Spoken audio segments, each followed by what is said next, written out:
Mr. Wong has extensive litigation experience in civil and commercial matters in the High Court of the Hong Kong SAR.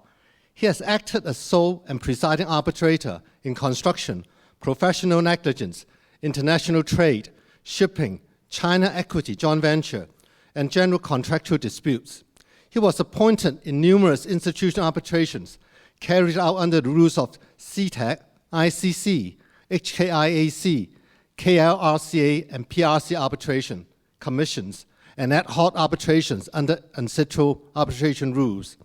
And the topic that Mr. Wong will share with us today is good choice of venue and arbitration rules for access to justice in the Greater Bay Area construction cases.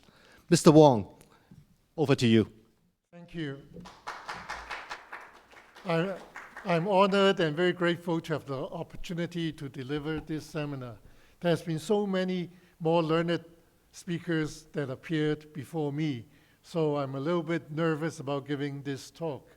The topic is more, and I want to thank all the members of HKIE present today, particularly Mr. Christopher To, Jeremy, Mr. Sidney Tong, and others.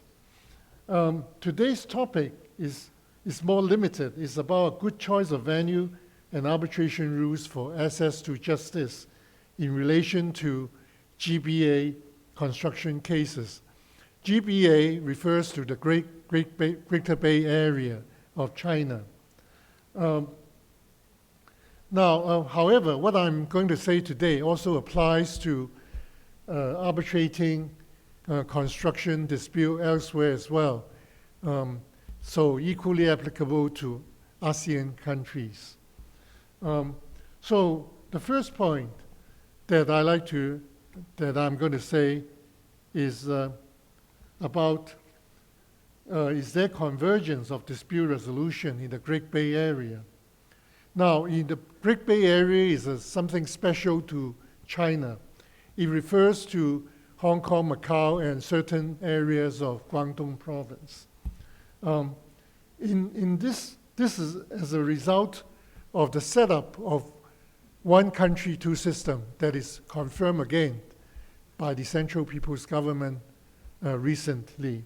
So this is something that is very special to China. It involves 3 territories within China, but then we refer that as 3 different jurisdictions. Jurisdictions refer even though Hong Kong, Macau, and the mainland China are within one country, we exist as different jurisdictions. The same happens actually elsewhere. For instance, in Canada, you have the province of Quebec, that is have a different set of law than Ontario, the province of Ontario. Of New York versus California, for instance, different set of laws. So in the United States, with the 50 states, there are 50 different jurisdictions. And for instance, in Australia, different laws apply to arbitration in relation to New South Wales and Queensland. So you would have one country with numerous jurisdictions within that country. Of course, there would also be different jurisdictions arising out from being in different countries. Now, in the context of the Greater Bay Area, what I'm going to say is that it is unrealistic to expect to have one set of rules governing everything, dispute resolution in Hong Kong, Macau, and in the mainland China. There is advantage to have diversified sets of rules and institutions. The reason is that there's the advantage of choice for the users of arbitration. The choice as to where they want to arbitrate and under what sets of rules they want to arbitrate, and the set of the court, the supervisory court that they want to have in overseeing the arbitration. Now, under China's national strategy, as enshrined in the 2017 Framework Agreement by the National Development and Reform Commission, Guangdong Province, and Hong Kong. In this particular document signed by all three parties, the objective is, one of the objectives is for a mutually cooperative relationship with a goal to develop Hong Kong to be the center of provision of international legal services and dispute resolution platform across Asia-Pacific region. So there we are, Hong Kong, that the role of Hong Kong is as a provider of legal services and dispute resolution services. Now, there are issues in relation to resolving dispute in the Great GBA, we call. Because there exist different institutions. For instance, in Hong Kong, we have HKIAC. In Guangzhou, we have Guangzhou Arbitration Commission. In Shenzhen, we have SCIA. So in each of the places that we get involved with, there are local arbitration commissions in China with different rules governing arbitration. Of course, also in relation to different places, there are different procedural law applicable to resolving disputes by way of arbitration. Now, pursuant to Section 5 of Hong Kong's Arbitration Ordinance, Cap 609, the Hong Kong Arbitration Ordinance applies if the place of arbitration is in Hong Kong. So if the parties have agreed to have dispute resolved in Hong Kong, then the Hong Kong Arbitration Ordinance would apply. This is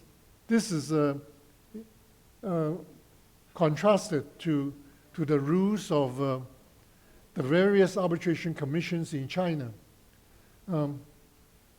As between Hong Kong and China, there's also differences as to arbitrability of disputes.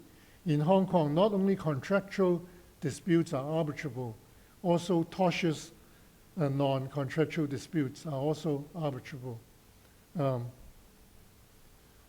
So in Hong Kong, what is governing is the Hong Kong Arbitration Ordinance as to the arbitral procedures. In China, is that you would have to look to the PRC Arbitration Act of 1995. So it is different. And in Hong Kong, ad hoc arbitration is permissible, versus in China, it has to be institutional arbitration of one of the arbitration commissions. So you see a lot of differences. So by having one country, two systems, the package of having two systems comes with it different rules for dispute resolution and different procedural law. Now, one of the things that we have to look at is harmonization and unification. Unification means one set of rules adopted, so meaning legal convergence. But to me, that is not very realistic to have legal convergence, given one country, two systems. So you are going to continue to have three systems of law. What you have to do is that there would have to be some judicial cooperation and good practice being adopted in Hong Kong and in China itself by way of adaptation, meaning building bridges so that we can communicate and work with each other better. So in relation to harmonization, what we call is by way of adaptation. So there are a number of notable steps taken, such as the arrangement concerning mutual enforcement of arbitration awards between mainland and Hong Kong that was adapted in 1999, the supplemental arrangement concerning mutual enforcement of arbitration awards in 2020, the arrangement concerning mutual enforcement of arbitration awards between Macau and Hong Kong that was in place in 2013, and the arrangement concerning mutual assistance in court order interim measures in aid of arbitration proceedings, that is in 2019. And also recently, most recently, the adoption of CISG in Hong Kong by way of legislation. So certain steps are taken. China has adopted CISG long ago, and Hong Kong is taking the step to follow suit and adopted that in terms as a part of Hong Kong's laws.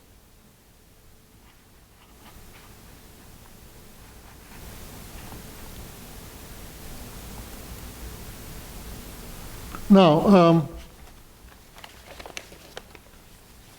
so what I'm going to say is that different situation will require different resolution platforms. And it would be advantageous to look at what would be the likely disputes coming out from a contract to consider the platform the parties agree for resolution of disputes. For disputes that are heavily complex and fact-sensitive versus disputes that are easily determinable by way of documents. This is a distinction between the common law approach versus the civil law approach in China and in Europe. Under the civil law approach, the emphasis is put on documents, so that witness statements and evidence is on the sideline, and most of the time in China it is not produced. Versus the common law approach, whereby we would always have witnesses come forth giving evidence and be cross-examined. Another difference is that in civil law approach, usually is one tribunal appointed expert to help resolve differences by assisting the tribunal. In common law arbitrations, usually there would be, in addition to witness evidence, there would be party-appointed experts to assist the tribunal. So the party-appointed experts would be asked to give their evidence and then to have a without prejudice meeting of the experts and then have a joint report stating what are the points that the experts can agree and what are the points that they cannot agree and why they cannot agree on those points. Now, coming to civil and engineering disputes, we see that many times these disputes arises from construction contracts, whether major or minor, between the employer, the main contractor, and between the main contract, subcontractor, and maybe it continues on with the subcontractors, and so on. It involves numerous topics of dispute. So unlike sales of goods, its delivery time, its quality of goods, it is about various construction-related disputes, whether there were extra works and variations, what are the proper rates to apply to extra works, whether there was inclement of weather and other reasons that would result in time given to the contractor, whether there was delay on the part of the contractor or delay due to variations, and the application of liquidated damage, prolongation, claims, defects, maintenance period, payment, architect certificates, retention money, etc. So there are numerous disputes. Many times there are pages and pages of disputes. And in order to resolve construction disputes, you would need to produce a very elaborate SCOT schedule detailing each and every items of dispute, allowing the tribunal members to look at them one by one in resolving the dispute and then coming to a conclusion. So the tribunal may find for the employer or may find for the contractor in relation to different items.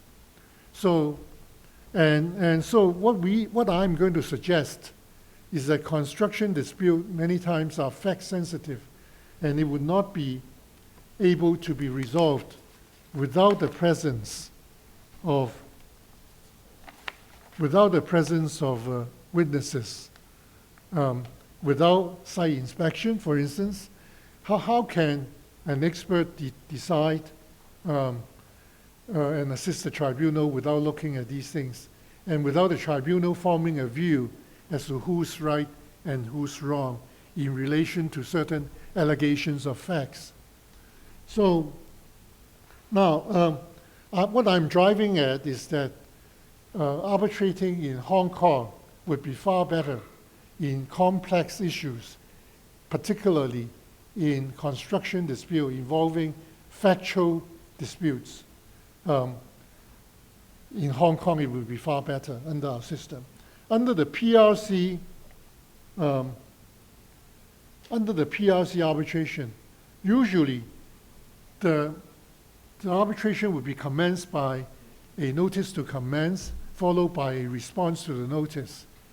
And then the Secretariat or the Arbitration Commission would take over. And actually, the parties would not be able to see what documents the other sides would produce until the hearing itself. And then a whole thick set of documents will be presented to you.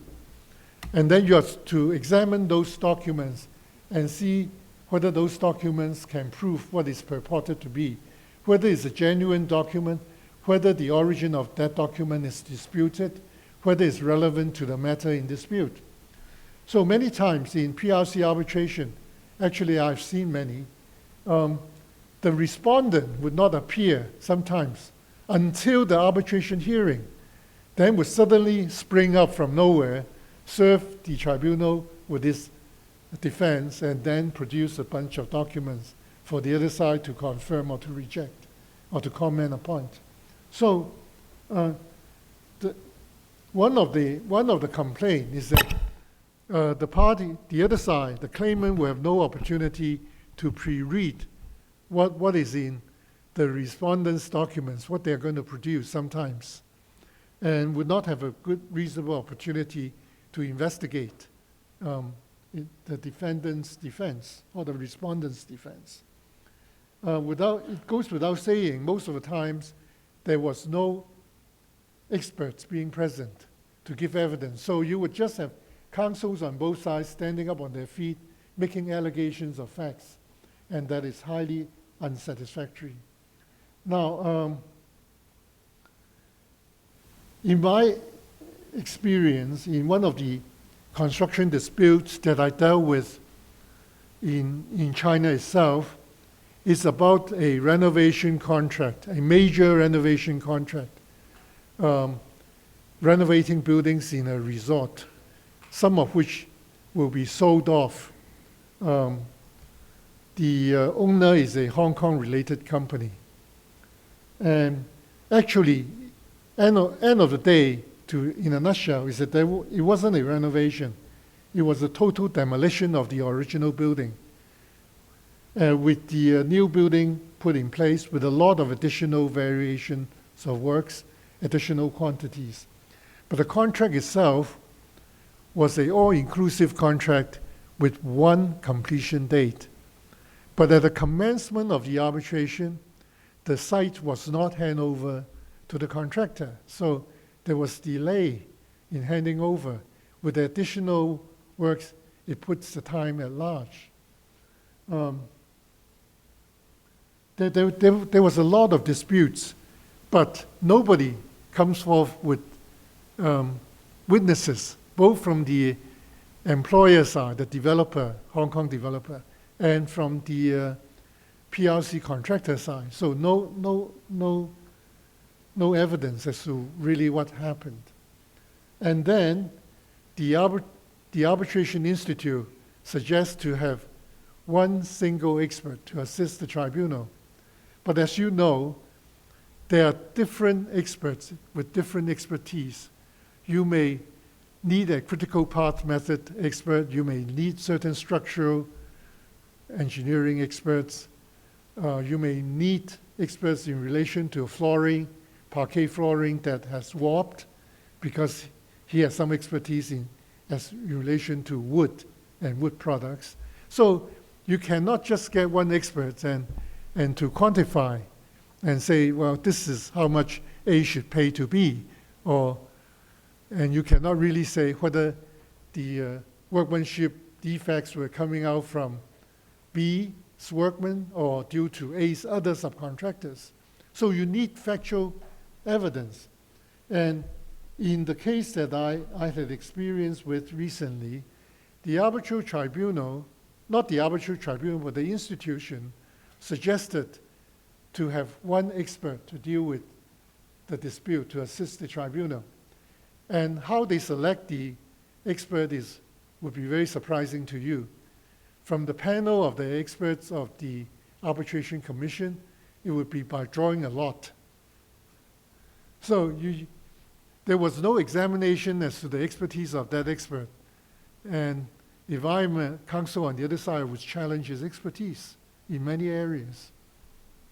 So what I'm saying is that in relation to construction disputes in the GBA, it would be far better and more satisfactory to have the disputes resolved in Hong Kong, as disputes that is administered by PRC Arbitration Commission generally do not allow for investigation into the various versions of facts, leading to a conclusion that certain matters are preferred in one side's favor and certain matters are preferred in relation to the other side's allegations.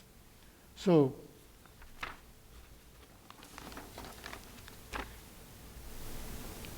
what I'm saying is that without the presence of factual witnesses to assist, without proper expert directions by the tribunal as to what expert is to be engaged and what are the questions the experts are to answer, it is very hard for the tribunal to arrive at a recent finding of fact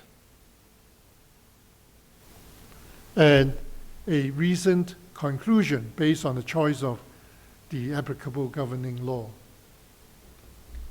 So how can we cure that? I think we can easily cure that by parties' autonomy as to the choice of the seat, that is the place of arbitration, and alternatively the choice of institution.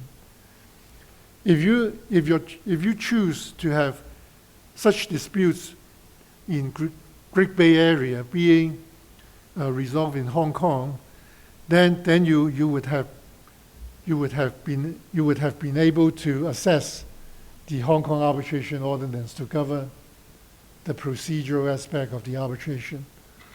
And alternatively, you can actually have a choice of institutions. Now, what I'm going to point out is that, such as in the Shenzhen Court of International Arbitration, by its rules, it permits Hong Kong-related and Macau-related arbitrations to be accepted. And where the parties agree that the disputes are to be resolved under the UNCITRAL arbitration rules, then SCIA will administer the case in accordance with UNCITRAL arbitration rules. UNCITRAL is United Nations, a body that trying to harmonize arbitration and commercial law.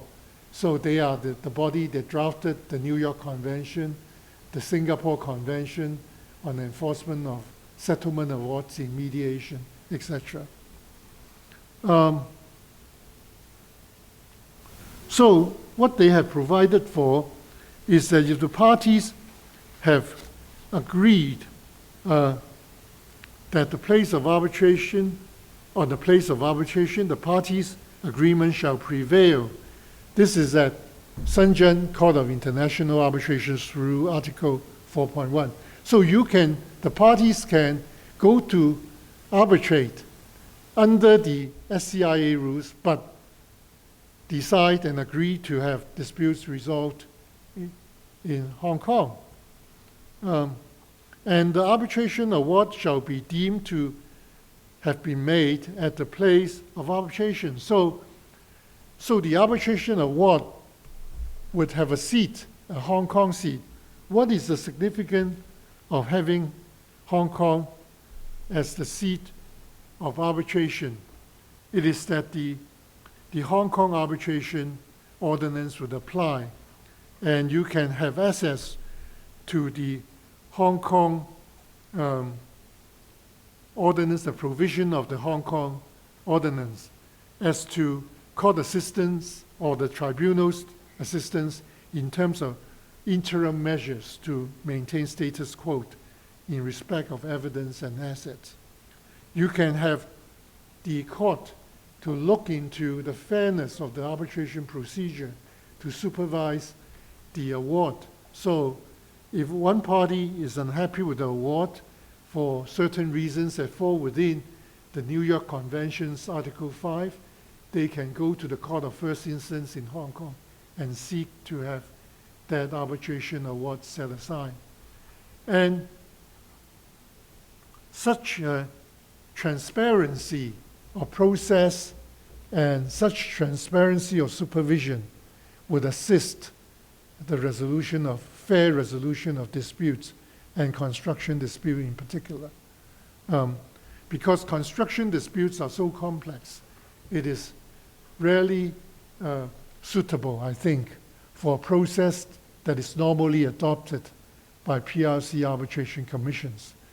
Now, so if you go to SCIA, even though it's a PRC arbitration commissions, its rules provided for Hong Kong arbitration, Hong Kong by way of ancestral arbitration rules, and with the seat in Hong Kong.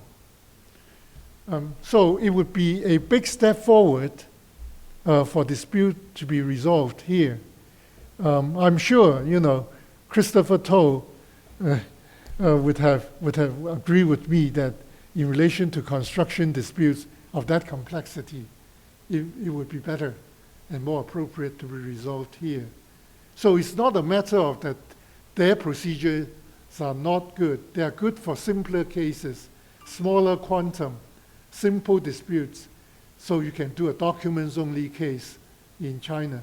But for more complex cases requiring a lot of fact evidence, then it may not be appropriate to arbitrate, to be resolved there. Also of importance is the point that Hong Kong courts' intervention is very limited, only as provided for in the arbitration ordinance. So they cannot overstep into intervention in an arbitration as compared to other places. Now, Hong Kong recently has one additional feature that I'd like to bring to your attention that may be valuable to parties.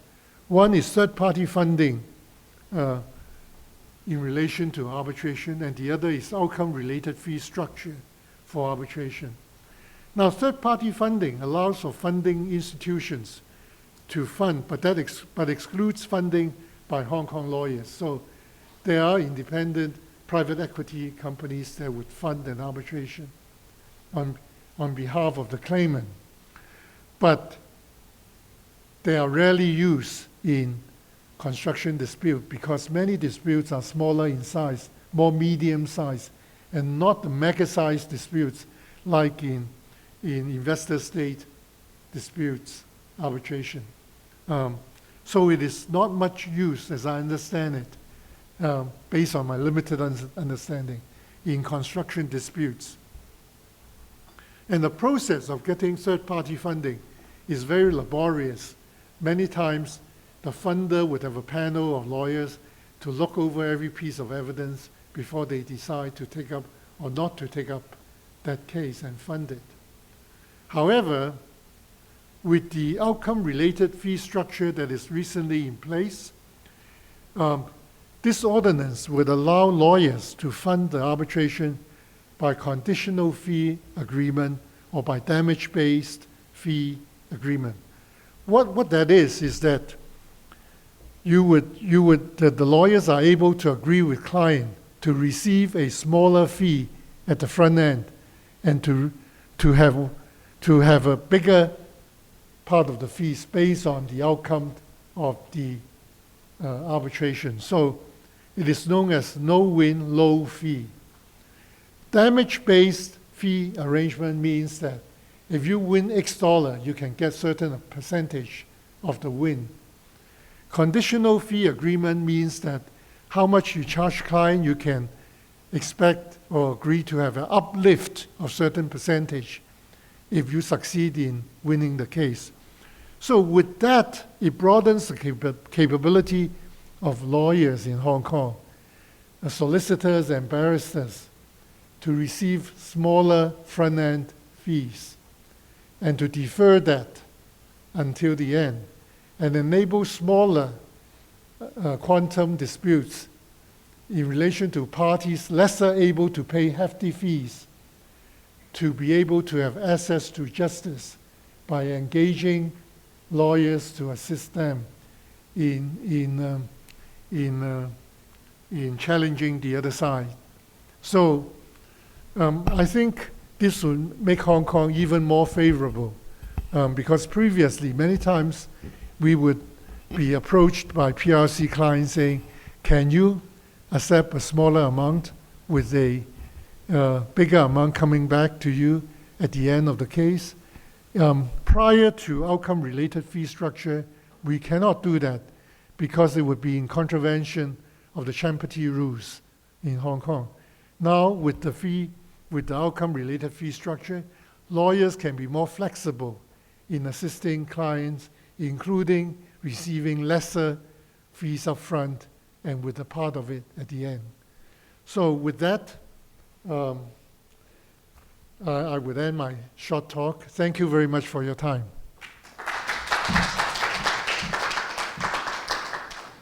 Thank you, Samuel. Please remain on stage.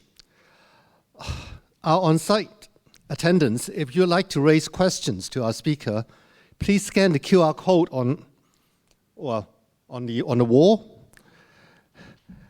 and ask your questions. And for the Zoom attendants, you may raise the questions through the Zoom chat room. I have two questions now.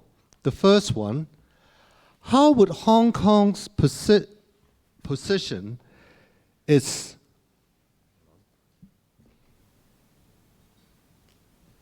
how should Hong Kong positions its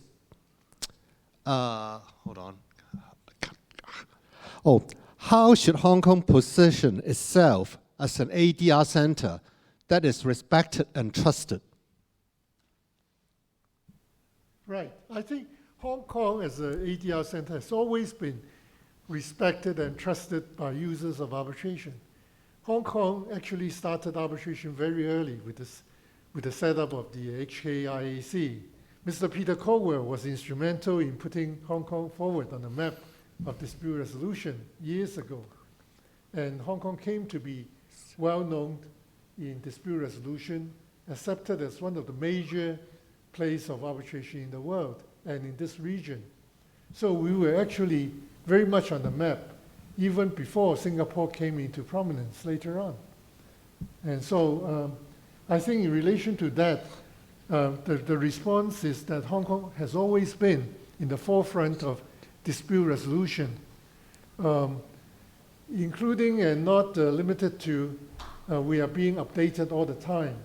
So we are now looking into adjudication for in relation to construction disputes. It involves the money that is life and blood of arbitration, of lawyers and parties, contractors, to be paid promptly, pending the final resolution upon completion of the contract. We are forefront in mediation with our mediation ordinance. And we have a swathe of new institutions coming to Hong Kong, including the SCIA Hong Kong Center, CTEC Hong Kong, the recent ALCO Arbitration Center of Asian Africa Legal Conference. They have set up a center in Hong Kong. So Hong Kong is moving forward, step by step, surely into the role of Dispute Resolution Center for Asia Pacific. With the incoming of the Belt and Road and GBA, I think more cases that involve disputes would come to Hong Kong because of Hong Kong's proximity to China, because Hong Kong have a swathe of legal practitioners, a large pool of experts, and so on.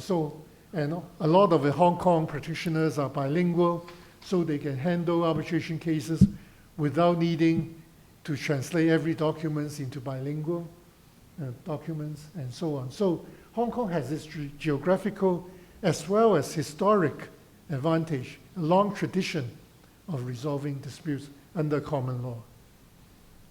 Okay, the second question is, apart from the Shenzhen Court of International Arbitration, any other courts in the PRC accepted the arbitration in Hong Kong and Macau? Pardon? Any other courts in the People's Republic of China accept the arbitration in Hong Kong and Macau? There is another institution that is the Guangzhou Arbitration Commission. It has one center that is called the Nansha Arbitration Center. And the rules of that institution permits the parties to choose between arbitrating in Hong Kong or in Macau under Hong Kong law and Hong Kong procedural law, or alternatively in Macau, or if they choose, they can arbitrate in Guangzhou, or Shenzhen, or in Nansha. So people have a choice. I think the important thing is the autonomy of parties' autonomy to choose where they want to resolve their differences. And I can see certain movement in China to permit such a choice by the parties. Okay, and one more question. Is it legal in all three jurisdictions of the Greater Bay Area to apply the no-win, low-cost approach? I'm not sure about Macau, but in China, I think it has long been a practice to accept a different fee in relation to a winning situation and to accept a smaller fee at the front end. For Hong Kong, this is something new, and this is something that the parties should know about. There is a choice for them to choose, and they can talk to various legal practitioners to see whether they are amenable to do so. Well, there are no more questions. So thank you, Mr. Wong. Let us show our appreciation to our speaker in the usual manner. Thank you very much.